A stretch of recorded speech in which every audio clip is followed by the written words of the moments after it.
બટેટા પૂરી તમે આ રીતે મસાલેદાર ક્યારેય નહીં બનાવી હોય એના માટે આપણે 1 કપ બેસન લેશું, એમાં 1 ટેબલ સ્પૂન ચોખાનો લોટ, સ્વાદ પ્રમાણે મીઠું, હળદર પાવડર અને પાણી એડ કરી મીડિયમ થીક એવું બેટર તૈયાર કરીશું. તો બેટર તૈયાર થઈ જાય ને એટલે આ રીતે ચેક કરી લેવાનું. ચમચીના પાછળના ભાગમાં આ રીતનું એક કોટિંગ આવવું જોઈએ. હવે ઢાંકી રહેવા દેશું. મસાલો કરવા માટે આપણે 1 કપ આ રીતે ચવાણું લેશું, એને ક્રશ કરી લેશું. એમાં લાલ મરચું પાવડર, ધાણા જીરું પાવડર, મીઠું, લીલા ધાણા અને લીંબુનો રસ એડ કરી મસાલો આ રીતે તૈયાર કરી લેશું. હવે બટેટા લેશું. બટેટાને પણ લાંબી સ્લાઇસમાં રીતે કટ કરી લેવાના છે. પતલી સ્લાઇસ કરીશું. ધોઈ લેશું અને પાણીથી સરસ રીતે સાફ કરી અને એકદમ કોરા કરી લેશું, એટલે મસાલો છે ને સરસ રીતે સ્પ્રેડ થશે.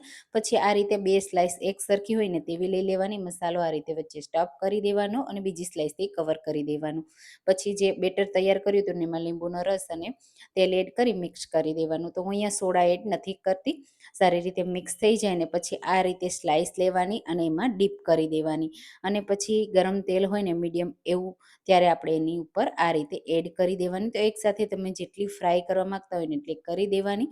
પછી થોડી વાર રહી અને આ રીતે ચલાવી ફ્રાય કરી તૈયાર કરવાનું. તો ટ્રાય કરજો.